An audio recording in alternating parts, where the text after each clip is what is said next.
नमस्कार दोस्तों, मैं हूं सचिन गुप्ता। और दोस्तों, जैसा कि अरिथमेटिक प्रोग्रेशन के लेक्चर पे हम लोग 12 वीडियो पहले ही अपलोड कर चुके हैं। ये दोस्तों लेक्चर नंबर 13 है। तो दोस्तों, मैं आपका इस लेक्चर में स्वागत करता हूं। जो भी बच्चे देखना चाहते हैं प्रीवियस लेक्चर, वो दोस्तों इस वीडियो के डिस्क्रिप्शन बॉक्स में जाएं, जहां पर मैंने प्रीवियस लेक्चर के लिंक दे रखे हुए। दोस्तों, क्वेश्चन लेक्चर नंबर 13 में हमने एक क्वेश्चन ले रखा है जो कि दोस्तों सिंबल्स के ऊपर डिपेंडेड है। और ये क्वेश्चन जो दोस्तों बहुत बार पूछा जा चुका है आपके एग्जाम में, तो इस पे डिपेंडेड हम सॉल्यूशन देखेंगे आज। चलिए देखते हैं, रीड करते हैं इस क्वेश्चन में क्या दिया गया है। If पीएथ term of the AP is Q, तो दोस्तों आपको पीएथ टर्म की वैल्यू इस बार क्या दे रखी है, उसने क्यू दे रखी है। And its qth term is P, qth term आपको पी दिया गया है। Then so that its P plus qth term is zero, तो हमको ये दिखाना है पी प्लस क्यूथ टर्म की वैल्यू जो है दोस्तों जीरो होगी।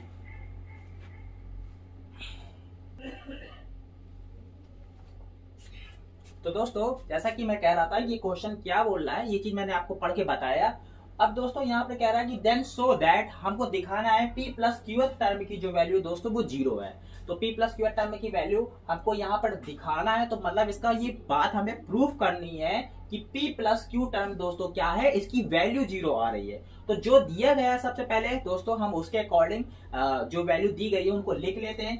पीएथ टर्म को दोस्तों आप किससे डिनोट करोगे, टीपी से डिनोट करोगे। टीपी का मतलब होगा दोस्तों पीएथ टर्म, और इसकी वैल्यू दोस्तों आपको क्यू दी गई है, तो आप यहाँ क्यू लिख लीजिए। और सिमिलरली दोस्तों आपको क्यूथ टर्म की जो वैल्यू है वो पी दी गई है, तो टी ऑफ क्यू की वैल्यू दोस्तों क्या दी गई है, पी दी गई है। और आप दोस्तों जानते हैं कि nth टर्म का जो फॉर्मूला होता है, जो मैं आपको पहले बता चुका हूँ, टीएन की value A plus N minus one into D होती है, जहां पर ए हमारा फर्स्ट टर्म और डी कॉमन डिफरेंस होता है, और n की वैल्यू दोस्तों हमको दी गई होती है। जैसे कि यहाँ पर n की वैल्यू p और n की वैल्यू q दी जा रही है हमको, तो हम दोस्तों यहाँ पर क्या करेंगे, अगर हम मान लें कि किसी एक एपी में जिसमें ये सब बातें चल रही हैं, उसका जो फर्स्ट टर्म है दोस्तों a है और कॉमन डिफरेंस d है, तो उसके अकॉर्डिंग टीपी की वैल्यू दोस्तों बन जाएगी a plus p minus one into D.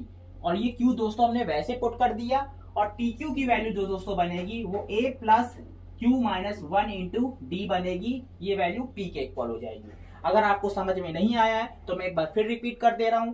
आपको Tn का फॉर्मूला मालूम है। Tn क्या होता है दोस्तों, nth टर्म का फॉर्मूला होता है, और nth टर्म का फॉर्मूला क्या होता है, a plus N minus one into d. इसका मतलब ये दोस्तों कि फर्स्ट टर्म में हमको क्या करना होता है, एक बार सब्सट्रैक्ट करके उतने टाइम्स डी ऐड करने होते हैं इसमें। तो वही चीज दोस्तों हम भी यहाँ पे कर रहे हैं। फर्स्ट टर्म में दोस्तों हमने टी में एक सब्सट्रैक्ट करके उतने टाइम्स डी करके ऐड किया हुआ, और वैल्यू को जो उसके इक्वल थी उसके इक्वल लिख दिया। सेम टू सेम दोस्तों हमने यहाँ पे भी यही प्रोसेस किया है। ये इक्वेशन आपका 1 होगा, ये इक्वेशन नंबर 2 होगा। अब आपको करना क्या होगा दोस्तों कि इसको सॉल्व करके आपको ए और डी की वैल्यू फाइंड करनी है, क्योंकि दोस्तों ये वैल्यू जो है हमने अपने मन से लिखी है और हमने माना हुआ ये वैल्यू। तो दोस्तों चलिए इनकी वैल्यू फाइंड करते हैं। इसके लिए दोस्तों आपको क्या करना होगा, इक्वेशन 1 में इक्वेशन 2 को सब्सट्रैक्ट करना होगा। तो दोस्तों हम यहाँ पर लिखते हैं इक्वेशन 1 माइनस इक्वेशन 2, तो a plus p minus one into d equal to q, and a plus q minus one into d equal to p. तो जब दोस्तों आप सब्सट्रैक्ट करोगे इनको, तो यहाँ पर माइनस साइन अप्लाई करोगे, क्योंकि माइनस साइन अप्लाई करने क्यों होता है दोस्तों, क्योंकि आप सब्सट्रैक्ट जब करते हो तो हर एक टर्म की वैल्यू क्या होती है, हर एक टर्म का जो साइन होता है दोस्तों वो बदल जाता है। तो यहाँ पर ए कैंसिल हो जाएगा क्योंकि ये प्लस माइनस के हैं। यहाँ पे दोस्तों आप देख रहे होंगे कि डी कॉमन आ रहा है, आप डी बाहर ले लीजिए, और बच क्या रहा है दोस्तों, आपका p माइनस वन बच रहा है, p माइनस वन लिख दिया आपने, और माइनस का q माइनस वन बच रहा है, और जो बच रहा है दोस्तों वो उसको हमने एक बिग ब्रैकेट में बंद कर दिया, क्योंकि डी हमने यहाँ पर कॉमन ले रखा हुआ है दोस्तों। तो ये क्या बनेगा, q माइनस पी बन जाएगा बच्चों। अब देखिए आप यहाँ पर इसको अगर आप सॉल्व करेंगे तो क्या बनेगा, ये p माइनस वन इस माइनस का अंदर मल्टीप्लाई कीजिए, minus q plus one times d equal to q minus P.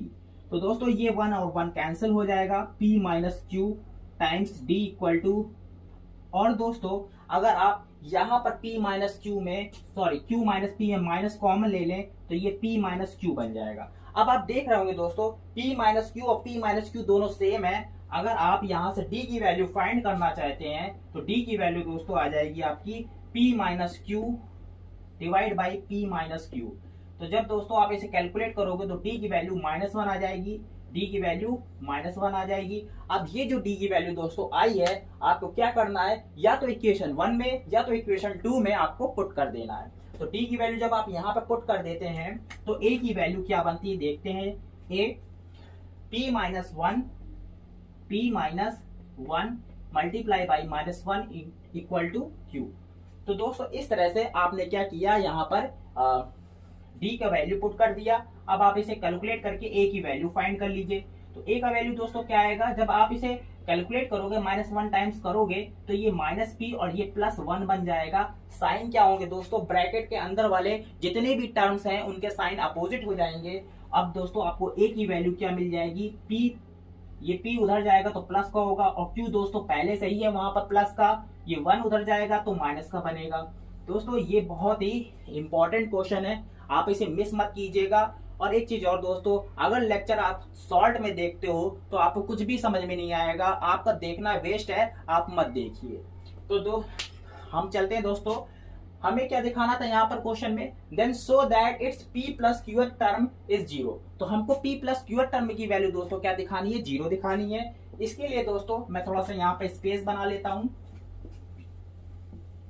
इतना करने के बाद में जब आपके पास में d की वैल्यू और a की वैल्यू दोस्तों जब मिल जाए आपको, तो आप जो भी फाइंड करना चाहते हो वो आप निकाल सकते हो। तो दोस्तों इसको भी हम इरेज कर दे रहे हैं, क्योंकि हमको जो दोस्तों चाहिए है, जो हमको फाइंड करना है वो केवल d और a से ही फाइंड करना है। तो इसको भी इरेज कर दे रहे हैं दोस्तों। हमने d और a बस बचा के रखा है और हमें जो फाइंड करना उसकी वैल्यू हम फाइंड करते हैं। तो इस बार हमें फाइंड दिखाना है so that p plus q term is 0। तो हम p प्लस क्यू टर्म की वैल्यू फाइंड करेंगे मित्रों। तो p प्लस क्यू टर्म की जब वैल्यू आप फाइंड करेंगे तो t times t of p plus Q लिखिएगा। तो first term plus p plus q minus 1 into D करिएगा। ये दोस्तों हमने क्या किया, यहाँ पर आपको मालूम है कि t के सफिक्स में जो भी आएगा दोस्तों उसमें एक सब्सट्रैक्ट कर दिया जाता है। जैसा कि अभी मैंने थोड़ी देर पहले बताया था, tn का जो फॉर्मूला होता है वो होता है a plus n minus 1 into D. इस बार दोस्तों n की जगह पर हमने क्या रखा है, p प्लस क्यू। तो p प्लस क्यू इधर भी आ जाएगा जैसा कि आप देख रहे होंगे। तो इसकी वैल्यू फाइंड करने के लिए हमें यहाँ पर a और d की वैल्यू पुट करनी होगी। a का वैल्यू दोस्तों आया p प्लस क्यू माइनस 1, तो ये यहाँ लिख दीजिए p plus q minus 1 and plus वैसे ही लगा दीजिए ये p प्लस क्यू माइनस 1 दोस्तों वैसे लिख दिया आपने। और d का वैल्यू दोस्तों है -1, ये -1 लिख दिया आपने। अब आप देखिए इस -1 का जब इस प्लस से मल्टीप्लाई कराओगे तो ये नेगेटिव हो जाएगा दोस्तों। तो p plus q minus 1 minus time p plus q minus 1। अब आप देख रहे होंगे कि ये ब्रैकेट की जो वैल्यू है एकदम सेम है। आप चाहो तो इस ब्रैकेट को डायरेक्ट काट सकते हो और चाहो तो दोस्तों इस माइनस का मल्टीप्लाई अंदर कर दीजिए और सारे टर्म एक एक करके आप कैंसिल कर दीजिए, ये आपके ऊपर डिपेंड करता है। तो दोस्तों इसकी वैल्यू क्या आ जाती है, 0। तो इस प्रकार से हमने दोस्तों p प्लस क्यू टर्म की वैल्यू क्या शो कर दी, 0। तो हम यहाँ पर दोस्तों लिख सकते हैं ये क्वेश्चन हेंस प्रूव्ड हो चुका है। इस तरह से दोस्तों आपको ये क्वेश्चन करना था। अगर वीडियो दोस्तों अच्छा लगा हो तो लाइक कर दीजिए और चैनल को सब्सक्राइब कर दीजिए और अपने मित्रों को भी शेयर कर दीजिए जो देखना चाहते हैं। तो दोस्तों मिलते हैं नेक्स्ट लेक्चर में और नेक्स्ट क्वेश्चन के साथ में।